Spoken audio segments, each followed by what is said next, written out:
Shalom, senang kembali bersama dalam program The Living Wisdom. Saya kembali akan membagikan apa yang Tuhan taruhkan di hati saya. Mungkin itu hal yang kecil, hal yang remeh, yang tidak terlalu big deal begitu. Tapi menarik untuk digali karena saya yakin banyak saudara nggak tahu apa yang dikatakan Alkitab soal hal itu. Ya, banyak orang awam tidak memahami karena tidak mendalami. Dan saya akan bagikan apa yang saya tahu.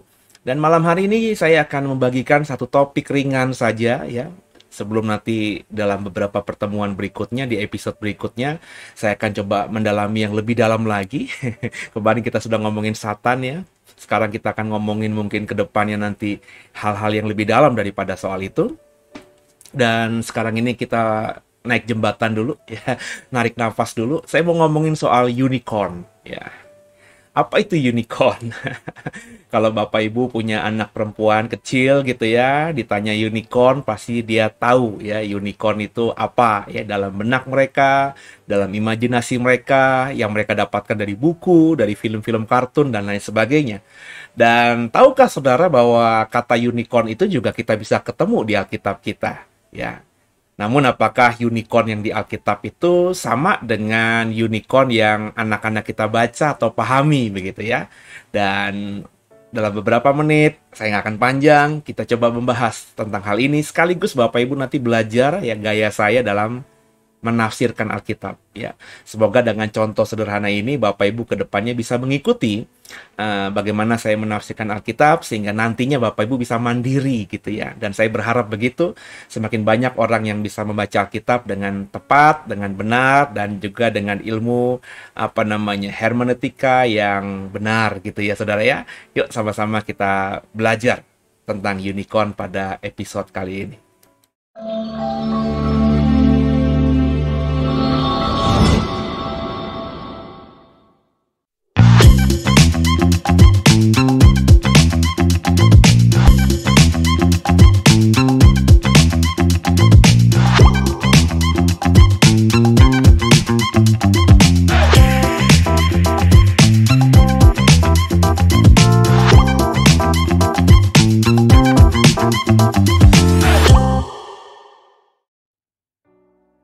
Ya, unicorn gitu saudara ya.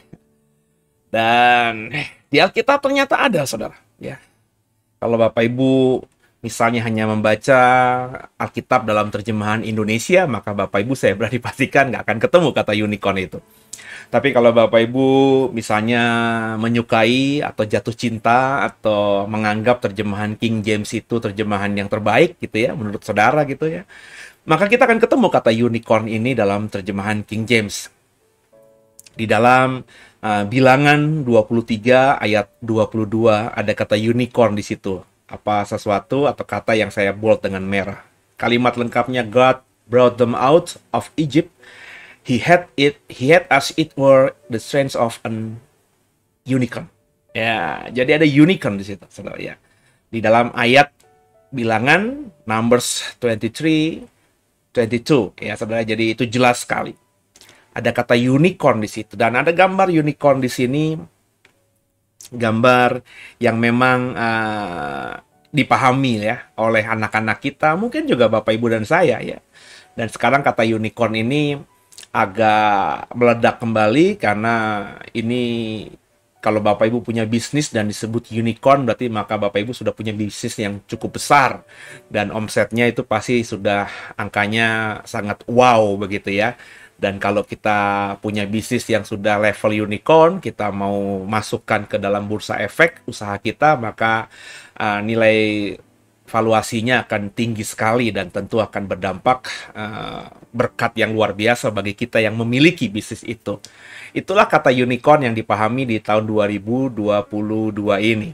Tapi sebenarnya ya ada mitologi atau mitos tentang unicorn ini ya, seperti yang ada di gambar ini. Dan ini tentu Bapak Ibu dan saya, ya saya kalau generasi tahun 90-an di SMP SMA begitu, Bapak Ibu kalau selevelan saya usianya atau mungkin lebih muda dari saya, cerita soal unicorn itu pasti ada ya.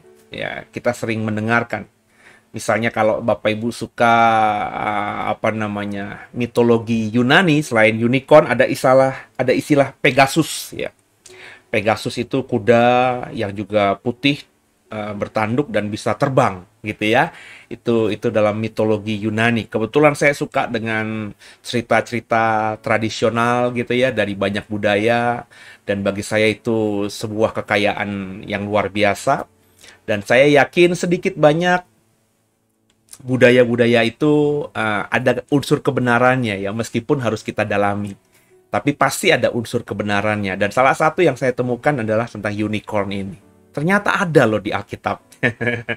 Meskipun hanya terdapat dalam terjemahan King James. Hampir semua terjemahan lainnya, terjemahan Inggris, tidak menerjemahkannya menjadi unicorn. Tapi terjemahan King James itu menerjemahkannya dengan unicorn. Ada kata unicorn dalam Alkitab Inggris King James Version. Nah, apakah unicorn di dalam Alkitab itu sama, dalam terjemahan King James itu sama dengan unicorn dalam mitologi yang selama ini kita kenal lewat film, lewat cerita, lewat dongeng turun-temurun? Ada seekor kuda putih yang bersih begitu ya, kemudian di kepalanya ada tanduk kecil gitu ya, satu tanduk, dan dia punya sayap yang bisa terbang seperti layaknya cerita Pegasus itu. Nah, biasanya itu yang kita dapatkan informasi tentang unicorn ya. Dan ini menjadi masalah ketika Bapak Ibu akhirnya memahami unicorn seperti itu. Terlebih kalau Bapak Ibu misalnya baru bertobat gitu ya. Terus Bapak Ibu hanya menguasai bahasa Inggris misalnya. Terus Bapak Ibu akhirnya mulai suka membaca Alkitab begitu. Dan ketika menemukan dalam Alkitab Inggris, kebetulan kau belinya yang King James Version, dan ketemu kata unicorn di situ, maka pasti sedikit banyak Bapak Ibu akan berpikir unicorn dalam ayat-ayat di King James itu bicara soal unicorn yang seperti gambar ini. Kuda putih, punya sebuah tanduk, dan memiliki sayap bisa terbang. Itu makanya dalam ilmu tafsir atau dalam menafsir Alkitab, seringkali dalam bahasa khotbah saya, dalam program ini, dalam program Deep Talk with Pase, saya selalu mengatakan kalau kita mau membaca Alkitab itu kita harus menarik maknanya. Jangan kita punya konsep dulu, saudara. Meskipun konsep itu mungkin tidak salah ya. Seperti Bapak Ibu sudah punya pemahaman bahwa Allah Bapa atau Allah di Perjanjian Lama itu Bapa atau salah satu dari pribadi Tritunggal di dalam Perjanjian Baru. Misalnya itu. Tapi ketika kita membaca Perjanjian Lama, mestinya ya kalau Bapak Ibu menarik kebenaran tentang Allah atau tentang Elohim atau tentang Yehova atau tentang Hashem ya, orang Ibrani biasanya kalau ketemu kata Elohim dia nggak berani mengucapkannya, kalau ketemu kata Yahweh dia nggak berani mengucapkannya, dia langsung split lidahnya menjadi kata Hashem atau nama itu ya. Maka Bapak Ibu kalau sudah punya konsep apa Tuhan Allah Elohim di Perjanjian Lama itu Bapa, di Perjanjian Baru dalam Allah Trinitas, Allah Tritunggal, ya maka Bapak Ibu mungkin saja itu tidak salah. Ya, saya juga imani itu tidak salah ya, tapi Bapak Ibu tidak akan menemukan kata yang dalamnya di dalam Perjanjian Lama. Seperti yang sudah saya contohkan dalam minggu kemarin yang lumayan banyak yang mempermasalahkan tafsiran saya ini ya, tentang misalnya Satan itu. Ya, kalau Bapak Ibu sudah punya konsep Satan itu di Perjanjian Baru, apalagi kalau Bapak Ibu sudah, maafkan saya, mengisi kepalamu tentang Satan itu dari buku-buku di luar Alkitab, misalnya buku Henok, buku Yobel, ya, kitab-kitab yang tidak kanon, yang tidak ada di Alkitab kita, ya, meskipun itu dipercayai sebagai kebenaran juga, meskipun itu juga dipakai oleh banyak hamba Tuhan juga untuk menjelaskan Alkitab, tapi kan itu bukan di Alkitab. Nah, kalau kita sudah punya pemahaman Satan itu dari buku-buku tadi, ya, terus kita juga hanya membaca Perjanjian Baru tentang Satan itu yang mengerikan, yang menyeramkan, musuh kita, gitu ya. Nah, maka Bapak Ibu nggak akan ketemu kebenaran soal Satan di Perjanjian Lama. Benar nggak? Kalau Bapak Ibu sudah mengikuti materi saya soal Satan, di mana saya ngomong soal Satan pertama di Perjanjian Lama, Satan di Perjanjian Baru, kemudian saya hubungkan, ya, terus akhirnya saya juga membagikan soal Satan itu bukan Lucifer, Lucifer bukan Satan, secara sistematis, secara kronologis, ya, dengan ayat-ayat yang saya bisa pertanggungjawabkan tafsirannya, ya. Akhirnya kita mengerti bahwa oh ya memang Satan di perjanjian lama itu beda dengan Satan di perjanjian baru. Ada perubahan yang terjadi di Satan perjanjian baru dibandingkan dengan Satan perjanjian lama. Ya. Itu kalau kita mengeksegesa. Nah ini sama dengan masalah unicorn ini. Kalau Bapak Ibu sudah punya konsep unicorn ini seperti gambar ini, maka ketika kita baca King James, wah unicorn, wah berarti ada kuda terbang di dalam Alkitab. Berarti kuda terbang itu bukan mitos, bukan mitologi, tapi adalah kebenaran. Karena apa yang ada di Alkitab adalah kebenaran. Ya, jadi Bapak Ibu akhirnya mengimani sesuatu yang sebenarnya secara terjemahan mungkin tidak salah ya. Tapi maknanya salah karena Bapak Ibu menaruhkan makna yang kau dapatkan dari luar Alkitab ke dalam Alkitab. Nah, itu akan menjadi fail, gagal, saudara. Maka saya selalu mengatakan bahwa dalam menafsirkan Alkitab itu bukan saja penting ilmu, ya karena saya meskipun dalam beberapa kali atau beberapa belakangan ini saya selalu mengangkat bahasa aslinya, tapi jago bahasa asli juga belum tentu mengerti Alkitab, saudara. Nangkep ya, saudara ya. Karena banyak orang-orang yang hebat berbahasa Ibrani, berbahasa Yunani, ya. Itu tapi ketika membaca Alkitab juga bagi saya kurang tepat. Kenapa? Karena bagi saya menafsirkan Alkitab juga harus punya jiwa seni, saudara. Ya. Dan di atas segalanya Bapak Ibu harus punya kerendahan hati. Ya. Karena Alkitab itu adalah suara Tuhan, firman Tuhan. Maka untuk bisa memahaminya bukan cuma pinter dalam berbahasa aslinya, tapi juga bagi saya punya jiwa seni. Jiwa seni itu maksudnya ya kita harus melihat secara utuh. Ya. Makanya saya meskipun misalnya ya, dulu zaman saya S1, saya punya guru tafsir, guru hermeneutika cuma satu di S1 saya. Dan guru itu mengajarkan kepada kami satu kelas ada sekitar 50 mahasiswa saat itu. Ya. Tapi saya berani yakin apa yang diajarkan oleh guru itu ketika kami yang jadi mahasiswa sudah menjadi pengkhotbah, sudah jadi pendeta, itu akan kami gunakan dengan gaya kami masing-masing. Meskipun gurunya sama, profesornya sama, dosennya sama, tapi karena kami masing-masing punya jiwa seni yang berbeda, maka ketika menggali Alkitab, itu pasti akan berbeda juga. Jadi, makanya saya selalu mengatakan bahwa saya nggak akan mengatakan tafsiran saya itu paling benar dan tafsiran lain itu sesat atau salah. Karena tadi, namanya tafsiran itu banyak aspek, saudara. Asal saudara menafsirkan secara hermeneutika yang benar. Dan itu ada ilmunya, saudara. Dan kami yang sekolah di S1, S2, S3, teologi itu belajar sekali soal hal itu. Jadi ilmunya sama, tapi tetap ada beberapa unsur yang tidak bisa didapatkan dari sekolah. Dari ilmu hermeneutika. Apa itu jiwa seni? Ya, sama juga dengan bagaimana saudara intim dengan Tuhan. Seperti seseorang menggambarkan atau sutradara menggambarkan sebuah kisah percintaan. Bapak Ibu kalau kita nonton film bioskop yang bicara soal percintaan, itu mungkin hampir 11-12 ceritanya. Tapi ada sutradara-sutradara tertentu, ada penulis skenario yang tertentu yang menggambarkan cerita percintaan yang biasa saja, tapi ketika dibuatkan film menjadi sesuatu yang wow begitu. Sesuatu yang luar biasa begitu. Ya, dalam cerita cinta di dalam perfilman di Indonesia yang baru Bang kemarin, kan dalam 20 tahun ini ada apa dengan cinta gitu ya, sama Dilan. Ini kan sepanjang 20 tahun ini kan di perfilman Indonesia film cinta banyak banget, saudara.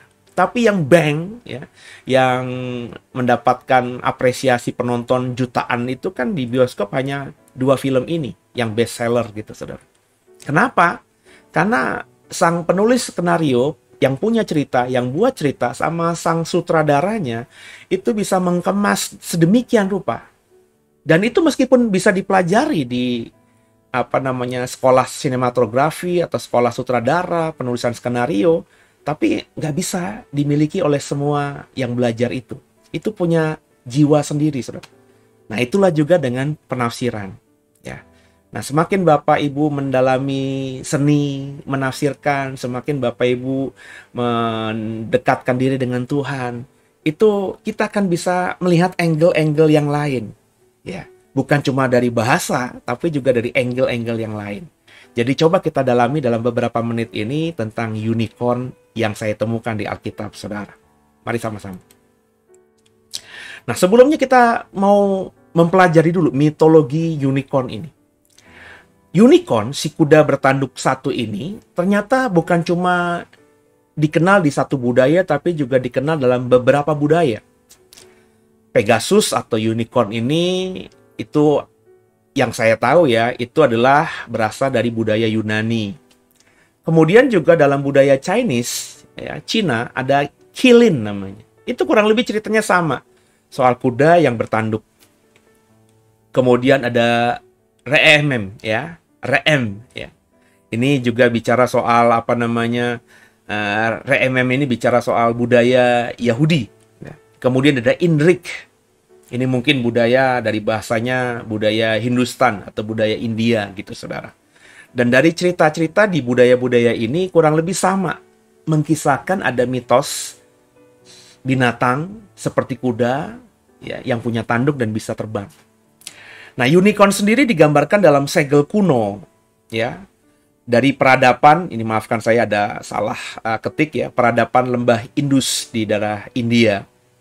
Jadi ada segel itu kayak materai di zaman dulu yang ditemukan di dalam dunia arkeologi modern, dan ada gambar seperti unicorn mitologi ini, saudara. Ya, binatang ini juga disebutkan oleh ahli-ahli Yunani kuno dan juga penulis kuno tentunya. Beberapa di antaranya adalah Ctesias, Strabo, Pliny the Younger, dan juga Aelian. Dan mereka-mereka ini adalah sastrawan atau penulis-penulis yang lumayan punya nama lah dalam dunia peradaban Yunani kuno zaman dulu, saudara. Kemudian di perkembangan jalan, perkembangan waktu, cerita unicorn ini berkembang di Eropa. Unicorn digambarkan sebagai seekor kuda putih dengan satu tanduk panjang yang mencuat dari dahinya. Nggak cuma itu, hewan mitologi ini juga digambarkan punya sayap yang memungkinkannya bisa terbang. Dan kuda ini pun dalam mitologi Yunani dikenal sebagai Pegasus. Ada filmnya kalau tidak salah, film Pegasus itu, saudara.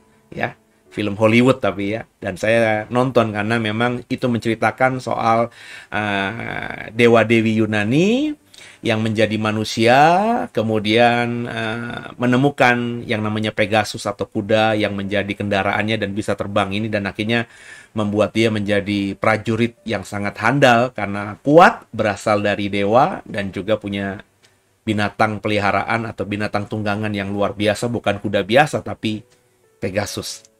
Nah, inilah cerita unicorn dalam mitologi. Mungkin 11-12, mungkin Bapak Ibu bisa mendapatkan yang lebih dalam lagi kalau Bapak Ibu coba meriset ya, mencari tahu lebih dalam lagi. Cuma karena saya tidak mau terlalu banyak tentang yang di luar Alkitab, ya inilah yang saya bagikan. Intinya saya ingin mengatakan bahwa secara mitologi, unicorn ini terdapat di dalam beberapa budaya. Jadi cukup kuat mengakar. Itu makanya nggak heran cerita unicorn ini sampai ke kita yang di Indonesia yang tidak punya mitologi itu. Ya, kalau kita lihat budaya Jawa, budaya perwayangan, tidak ada gambar di wayang atau tokoh sejarah di dalam dunia perwayangan atau juga dunia kerajaan-kerajaan di Nusantara ini yang seperti unicorn ini atau kudanya bertanduk. Kayaknya saya belum pernah dengar. Kalau itu berasal dari budaya Indonesia, saya belum pernah dengar. Nah, sekarang kalau kita sudah tahu mitologi di dalam luar sana soal unicorn, sekarang coba kita lihat unicorn di Alkitab. Jadi saya buat ada beberapa rangkaian. Kalau Bapak Ibu lihat gambar ini adalah segel yang saya bilang tadi, ditemukan di dalam dunia arkeologi modern. Ini diperkirakan ya berasal dari tahun-tahun keemasan Yunani, Helenisme ya. Ada gambar kayak kuda dan juga bertanduk ya. Nah, sejak itu maka mitologi tentang unicorn atau Pegasus ini mulai berkembang dari mulut ke mulut dan akhirnya menjadi sesuatu yang dipercaya tapi tidak tapi dipercaya. Kurang lebih begitu. Nah, kalau kita ngomongin unicorn di Alkitab, saudara, kita harus melihat di mana munculnya pertama kali. Sudah saya bilang berkali-kali bahwa Alkitab yang kita punya sekarang tuh Alkitab terjemahan, saudara. Alkitab Perjanjian Lama itu bahasa aslinya bahasa Ibrani. Sedangkan Alkitab Perjanjian Baru bahasa aslinya bahasa Yunani. Dan Bapak Ibu harus paham bahwa meskipun Alkitab kita berbahasa Ibrani, tapi 3-4 abad sebelum Masehi, sebelum kelahiran Tuhan Yesus, itu wilayah Israel yang tadinya berbahasa Ibrani, itu sudah ditaklukkan atau dikuasai oleh kerajaan Yunani, saudara. Dengan yang berkali-kali saya bilang dimulai oleh seseorang hebat namanya Alexander Agung, the Great Alexander. Ya. Sehingga akhirnya bukan cuma wilayah Israel, tapi wilayah Timur Tengah. Dari Mesir, kemudian ke daerah Mesopotamia, bahkan sampai ke wilayah aslinya Yunani. Itu wilayah yang luas di sekitar Timur Tengah, Asia Kecil, sampai Eropa itu memang dikuasai oleh Yunani. Bahkan sampai ke Asia. Karena konon Alexander Agung pernah sampai ke wilayah India. Ya. Jadi ini wilayah yang dikuasai Yunani besar sekali, dan Bapak Ibu harus paham bahwa Yunani itu juga bukan cuma menguasai wilayah-wilayah dan menjadi negara jajahannya, tapi budaya setempat itu dihilangkan, dan budaya Yunani itu diterapkan dalam negara-negara yang sudah dikuasai itu. Itu dikenal sebagai Hellenisme. Jadi budaya Hellen, ya, budaya orang Yunani itu dijadikan budaya internasional saat itu, sehingga di sekitar tahun abad ketiga, abad keempat sebelum Masehi, itu bahasa Yunani itu menjadi bahasa yang sudah dipakai sehari-hari dalam wilayah yang dikuasai oleh Yunani saat itu. Di Mesir, tentu Bapak Ibu paham dong, Mesir itu peradaban kuno, dia punya bahasa sendiri. Tapi di sekitar abad ketiga, abad kedua, Mesir itu sudah dikuasai oleh Yunani, ya, dengan wangsa Ptolemeusnya, saudara. Salah satu jenderal dari Alexander Agung yang menguasai ketika Alexander Agung mati, kan kerajaannya dipecah-pecah, dibagi-bagi menjadi wilayah jenderal-jenderalnya. Dan jenderal Ptolemy dan keturunannya itu menguasai wilayah Mesir. Dan sebagai orang Yunani, tentu dia berbahasa Yunani. Akhirnya Mesir saat itu sudah menggunakan bahasa Yunani. Dan sebagai orang Yunani yang menguasai Mesir, dan dia sadar banget Mesir itu punya peradaban yang kuno, maka jenderal yang namanya Ptolemeus ini juga mengangkat dirinya menjadi Firaun. Jadi Bapak Ibu, Firaun kalau kau ketemu dalam buku sejarah, misalnya berkuasa di sekitar abad 3, kedua, ke-1 sebelum Masehi, itu bukan punya darah Mesir murni, tapi sudah merupakan Firaun yang punya darah Yunani. Meskipun mungkin untuk membuat kekuasaannya kuat, dia menikahi misalnya putri-putri dari darah Firaun. Makanya Cleopatra, ya, kalau Bapak Ibu pernah membaca Ratu Mesir, Firaun Mesir yang cantik ini, itu saya yakin bukan punya darah Mesir murni, tapi dia juga sudah punya darah Yunani, ya. Jadi karena itu, ya, wilayah-wilayah di Israel itu sudah berbahasa Yunani. Nah, di tahun 250, kalau Bapak Ibu lihat poin saya yang pertama ini, Alkitab Perjanjian Lama, karena itu zaman itu belum ada Perjanjian Baru, ya, yakni Alkitab Kejadian sampai Wahyu, sampai Maleaki itu, saudara, itu akhirnya mulai tidak dibaca, tidak bisa dikuasai oleh orang-orang yang saat itu sudah berbahasa Yunani. Dan akhirnya ketika Ptolemeus II, penguasa Mesir ini juga menghormati budaya Yahudi, karena orang Yahudi di Mesir saat itu besar sekali. Dan salah satu kota di Mesir yakni Alexandria itu banyak orang Yahudinya, ya. Dan Alexandria dikenal sebagai kota berpendidikan, karena di dunia purba ada perpustakaan terbesar di dunia di Alexandria itu, di kota Alexandria, Mesir, saudara.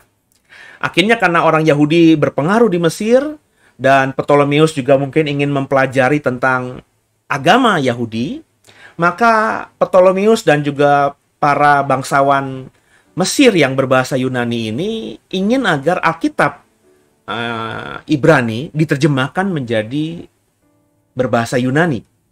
Makanya ada terjemahan Septuaginta, ya.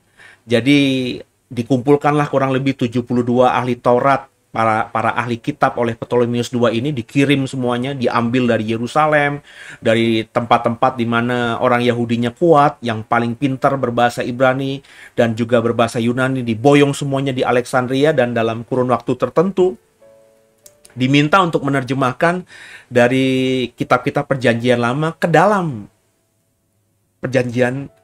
bahasa Yunani. Alkitab Perjanjian Lama yang tadinya berbahasa Ibrani diterjemahkan ke dalam bahasa Yunani. Nah, disinilah mulai terjadi kesulitan-kesulitan. Karena meskipun ahli kitabnya, ahli Tauratnya menguasai bahasa Ibrani dan juga bahasa Yunani, tentu Bapak Ibu harus paham ketika kita menerjemahkan satu kata ke dalam bahasa lain, ada besar kemungkinan kita kesulitan untuk memahaminya. Ya. Kayak bahasa slang, kalau hari-hari gini kan kita punya bahasa slang. Bahasa slang kita aja beda-beda. Kalau Bapak Ibu sekarang ini mengamati dunia sosial media, misalnya bahasa pergaulan anak Jakarta Selatan dengan anak Jakarta Timur berbeda. Cara ngomongnya berbeda gitu, ya. Sehingga meskipun sama-sama berbahasa Indonesia, ya kita agak kesulitan gitu untuk memahami dialek atau bahasa slang atau bahasa gaulnya anak-anak Jakarta Selatan, anak-anak Jakarta Timur, mungkin juga anak Bekasi. Mereka punya gaya bahasa sendiri, saudara. Yang saya maksudkan bahwa terjemahan itu meskipun kayaknya mudah ya, dari bahasa Inggris ke bahasa Indonesia, tapi pasti ada bahasa Inggris tertentu misalnya yang sulit ditemukan padanannya dengan bahasa Indonesia atau kata dalam bahasa Indonesia. Begitu pula sebaliknya, ketika kita mau menuliskan sesuatu yang dari bahasa Indonesia untuk diterjemahkan ke dalam bahasa Inggris, mungkin kita kesulitan untuk misalnya menemukan padanan kata Inggris dari bahasa Indonesia yang kita mau sampaikan. Contohnya, misalnya, kalau kata sarung diterjemahkan ke dalam bahasa Inggris, mungkin juga orang kesulitan. Ya, saudara ya. Kopiah, sulit. Dalam terjemahan Inggris, apa? Ada bahasa Inggris kopiah apa? Paling ya topi biasa, hat atau cap gitu ya. Tapi kopiah yang spesifik kopiah seperti saudara muslim kita kalau lagi sholat itu, saya yakin kesulitan. Nggak ada kata dalam bahasa Inggris yang sepadan begitu. Nangkep ya? Sehingga akhirnya dibutuhkan penelitian, dibutuhkan waktu panjang, dan besar kemungkinan akhirnya salah dalam menerjemahkan. Ya, itu makanya dalam beberapa kali program ini saya selalu mengajak saudara untuk lihat bahasa aslinya. Bukan berarti terjemahan itu tidak baik, tapi ada kalanya kurang tepat gitu. Kemudian di tahun 250 ini sudah ada Alkitab terjemahan Septuaginta. Jadi Alkitab yang berbahasa Yunani. Jadi nantinya ke depannya Alkitab itu yang PL tidak lagi berbahasa Ibrani. Bahkan saya berani yakin di zaman Tuhan Yesus, itu orang-orang Yahudi di Israel yang berbahasa Ibrani itu sudah sedikit. Hanya golongan bangsawan, golongan aristokrat, terutama imam-imam di Bait Allah saja. Sebab orang-orang Israel saat itu, yang orang-orang biasa, orang-orang awamnya, itu sudah berbahasa Aram. Kenapa berbahasa Aram? Karena mereka kan pernah dibuang ke Babel.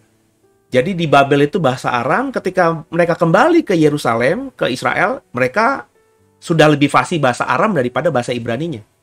Dan tentu bahasa Yunani sebagai bahasa internasional hari itu. Kemudian di poin kedua, di bawah sini, saya bilang tadi, ditemukannya segel Yunani yang berbentuk unicorn ini. Jadi ini menjadi trigger nanti munculnya terjemahan Inggris King James Unicorn. Dan kemudian di abad ke-11, abad ke-12, tahun 1100, 1200-an, saudara. Ini berarti sudah jauh setelah zaman Tuhan Yesus ya. Di abad-abad pertengahan, kita kan hidup di tahun 2022 gitu ya. Ada budaya Viking atau bangsa Viking yang menjadi bangsa barbar gitu, yang berusaha untuk menguasai Eropa dan sekitarnya. Dan orang-orang Viking ini, kalau Bapak Ibu belajar sejarah, itu menipu banyak saudagar, menipu banyak bangsawan, menipu banyak orang-orang kaya hari itu dengan mengatakan bahwa mereka menemukan unicorn dan mendapatkan cenderamata, yakni tanduk unicorn. Jadi tanduk unicorn itu mulai diperjualbelikan oleh orang Viking.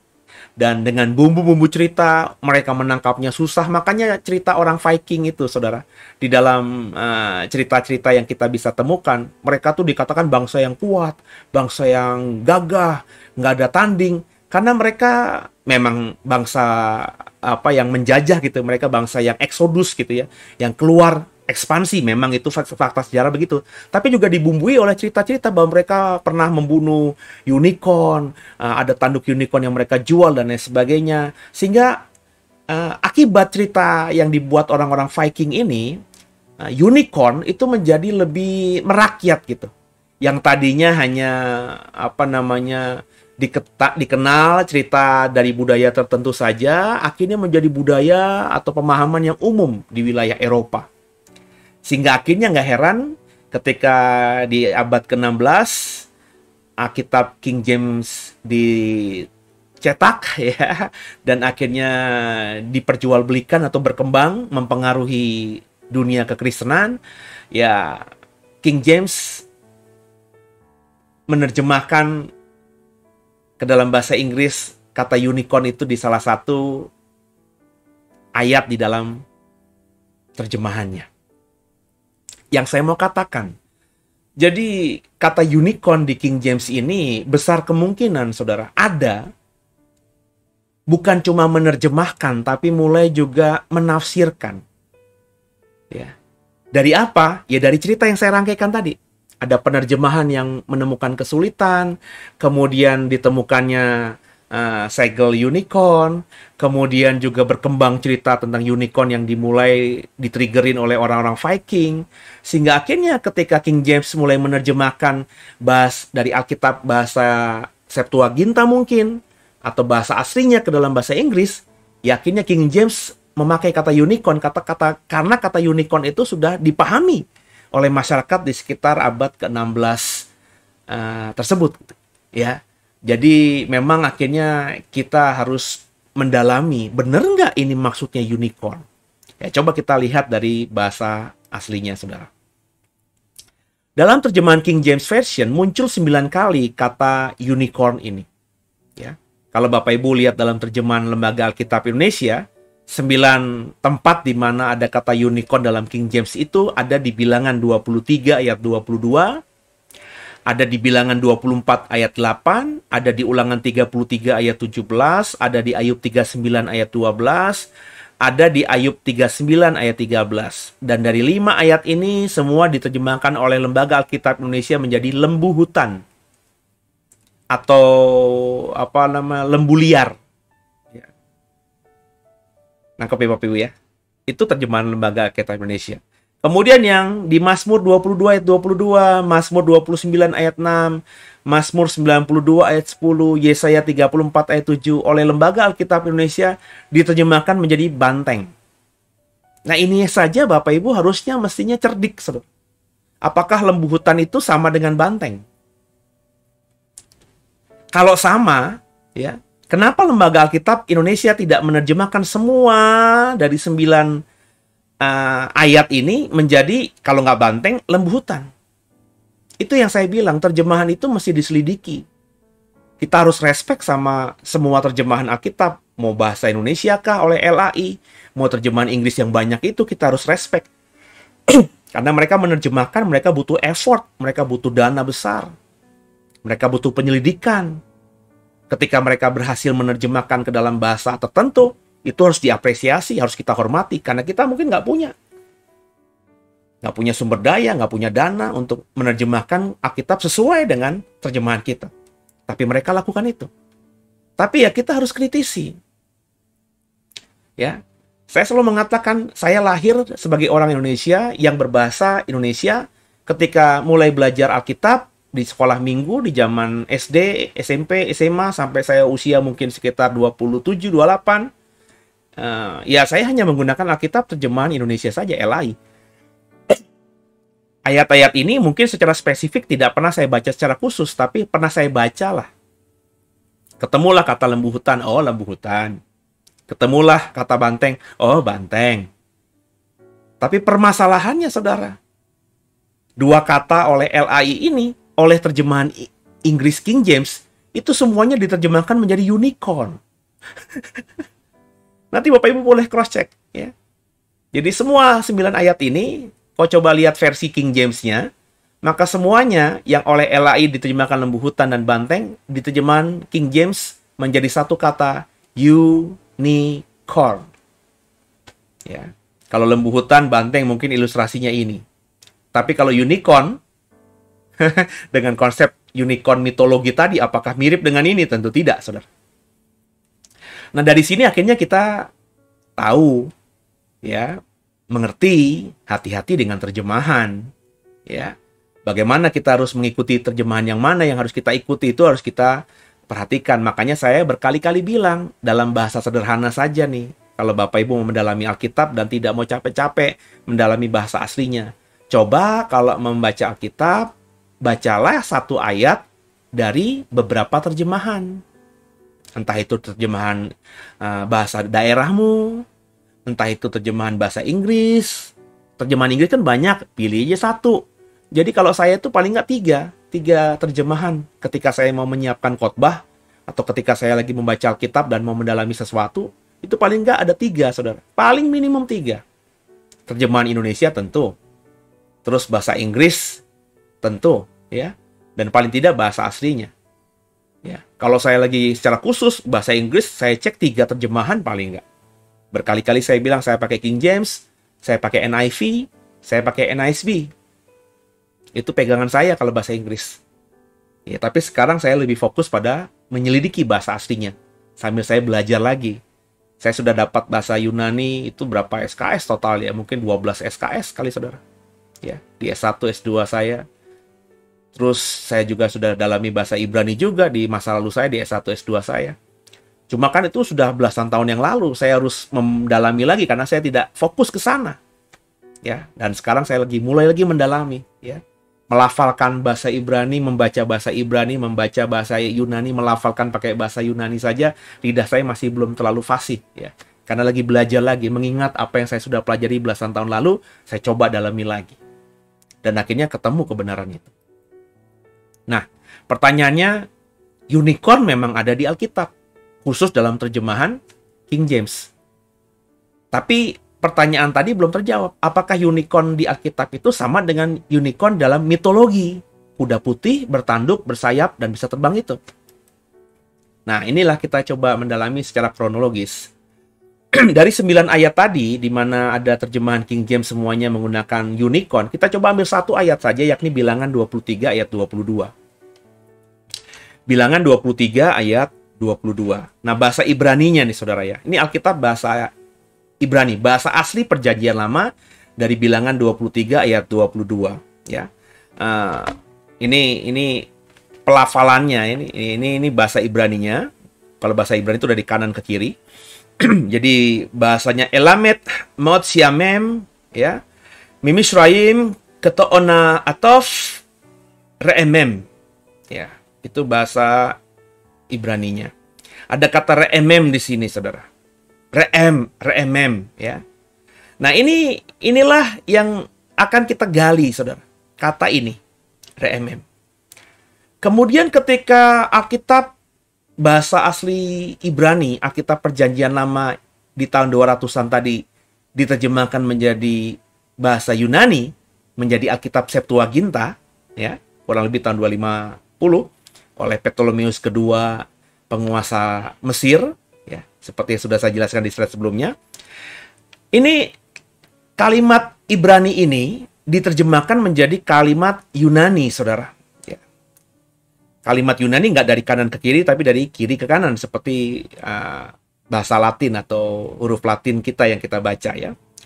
Theos ho exagagon autos ex Aegypto os doxa monokeratos auto. Ya, ada kata monokeratos atau monokerato, ya. Monokeratos ini, saudara, yang saya huruf bold merah ini, itu terjemahan dari reemem dalam bahasa Ibrani. Bahasa Ibraninya reemem, ketika diterjemahkan dalam bahasa Yunani menjadi monokeratos dalam bahasa Yunani. Kemudian di tahun 382 Bapak Ibu tahu kan, ada terjemahan Vulgata yang kita kemarin minggu lalu ribut-ribut soal Lucifer itu. Ya. Alkitab Vulgata adalah Alkitab yang diterjemahkan dari Alkitab Septuaginta, Alkitab berbahasa Latin, berbahasa Yunani, PL maupun PB, ke dalam Perjanjian Baru. Ya. Ini sudah di zaman Paus ya, saudara ya, di tahun 382 Paus Roma ya. Bahasa Latin dari bilangan 23 ayat 22 di Alkitab Vulgata adalah Deus eduxit illum de Aegypto hujus fortitudo similis es rhinocerotis. Ya. Ada kata rhinocerotis di sini. Rhinocerotis inilah bahasa Latin yang diterjemahkan dari kata Alkitab Septuaginta monokeratos, di mana bahasa aslinya reemem. Nangkep ya saudara ya. Nah, saya nggak tahu nih King James. Kalau King James dari Yesaya 14 itu kan refernya dari Alkitab Vulgata. Sehingga ada kata Lucifer yang diterjemahkan oleh King James. Nah, bisa saja King James saat itu juga melihat Alkitab Vulgata. Karena King James saat itu kan hidup di dalam kekristenan yang cukup kuat saat itu, kekristenan Barat ya, kepausan Roma Katolik saudara, sehingga bahasa Latin sebagai bahasa gerejawi itu sudah memang turun temurun. Jadi saya percaya King James ini juga dipengaruhi oleh bahasa Latin. Nah, dalam terjemahan King James, terjemahan Inggris di tahun 1611 ini, kalimatnya seperti saya baca di awal tadi, God brought them out of Egypt, he had as it were the strength of an unicorn. Ada kata unicorn di sini, saudara. Nah, unicorn ini di King James ini diterjemahkan mungkin dari bahasa Alkitab Vulgata rhinocerotis, yang mungkin juga sangat besar kemungkinan diambil dari kata Septuaginta monokerutos, yang bahasa aslinya dalam bahasa Ibrani reemem ini, saudara. Nah, perhatikan baik-baik Bapak Ibu. Saya sudah memunculkan 4 Alkitab. Versi bahasa Ibrani asli, versi Septuaginta berbahasa Yunani, versi Vulgata berbahasa Latin, dan versi Inggris. Cuma 1 terjemahan Inggris King James. Keempatnya menggunakan bahasa yang berbeda. Ibrani reemem, Yunani monokerutos, Latin rhinocerotis, King James Inggris unicorn. Nah, saudara, ini gimana akhirnya kita membacanya, saudara? Jadi meski ada kata unicorn di King James, namun beda dengan unicorn yang mitologi Yunani itu. Ya. Kenapa begitu? Karena kata reemem, monokerutos, rhinocerotis, kemudian Inggris King James unicorn, ini oleh LAI diterjemahkan menjadi banteng atau lembu hutan. Yang memang, saudara, kalau Bapak Ibu melihat semua terjemahan Inggris, semua terjemahan Inggris lainnya kebanyakan menerjemahkannya menjadi lembu hutan atau lembu liar, saudara. Jadi, wild onyx gitu kalau nggak salah ya. Lembu liar, saudara. Ya. Jadi, memang akhirnya kita menemukan kebenaran di sini bahwa meskipun ada kata unicorn di situ, tapi unicorn dalam King James itu tidak sama dengan mitologi unicorn dari Yunani atau dari budaya-budaya lain, yakni kuda, punya tanduk, warna putih, punya sayap, dan bisa terbang. Jadi dari sini kita belajar, saudara, Alkitab itu begitu dalam. Ada banyak hal, seperti saya sudah bagi soal dinosaurus ada di Alkitab. Saya sudah bagi soal Satan, penjelasannya cukup dalam ketika melihat bahasa aslinya. Dan hari ini kita belajar sedikit soal unicorn, saudara. Asal ditafsirkan dengan benar, maka kita akan banyak menemukan mutiara-mutiara terpendam di dalamnya. Jadi ketika hari ini kita membaca unicorn, kita harus mengakui bahwa unicorn itu ada di Alkitab, di King James. Tapi tentu kita harus memahami kata unicorn di King James itu berbeda dengan mitologi yang ada di luar sana soal unicorn.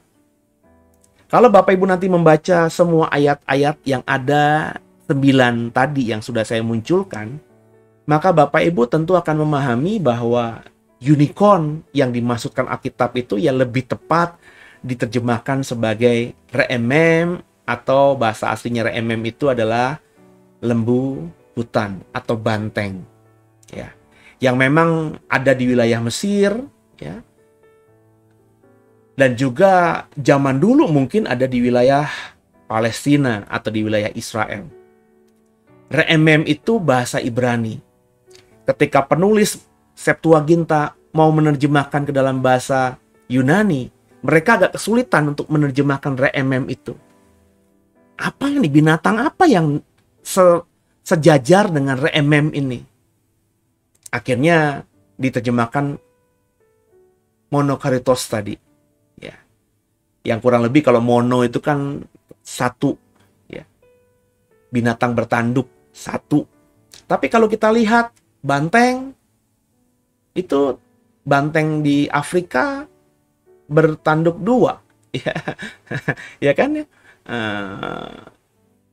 Badak itu kan bercula dua gitu ya.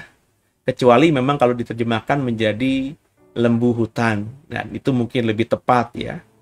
Banteng itu mungkin kerbau liar gitu ya saudara ya, atau lembu liar gitu ya. Dan inilah yang dimaksudkan dengan unicorn. Makanya kalau Bapak Ibu mendalami unicorn, saya tidak munculkan di slide, di tahun berapa begitu para arkeolog menemukan fosil dari unicorn.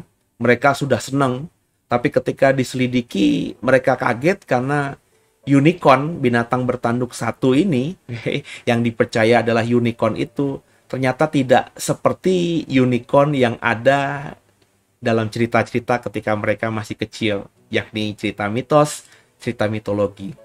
Nah, apakah unicorn dalam mitologi Yunani Pegasus itu ada apa tidak? Ya, saya nggak tahu. Ya, sebab kalau saya megangnya Alkitab, ya tentu meskipun ada kata unicorn di King James itu, melihat bahasa aslinya reemem tadi, ya lebih tepat memang diterjemahkan sebagai lembu hutan atau kerbau liar atau banteng itu, saudara. Jadi, saya ingin mengatakan kepada saudara, ketika kita menggali Alkitab sesuai konteksnya, melihat di mana kata itu berada, dalam konteks apa kata itu ada, maka kita akan mengerti, oh ternyata unicorn bukan seperti unicorn di dalam mitologi yang ada. Haleluya.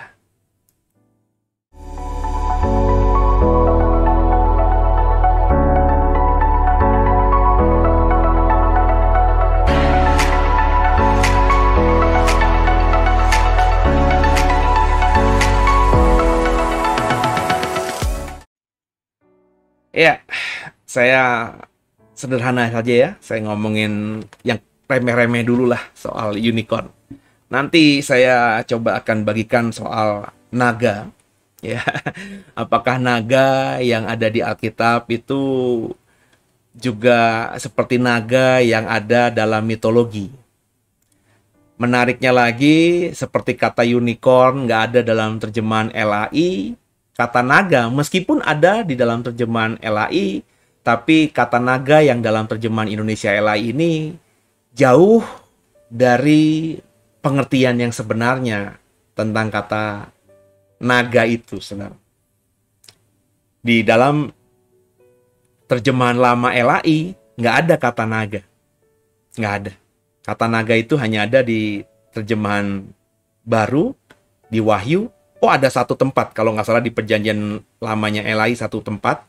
Tapi ternyata ketika kita melihat bahasa aslinya, kata itu ya ternyata banyak sekali. Makanya dalam banyak terjemahan Inggris, banyak kata dragon di dalam Alkitab perjanjian lama terjemahan Inggris. Tapi di LAI cuma satu.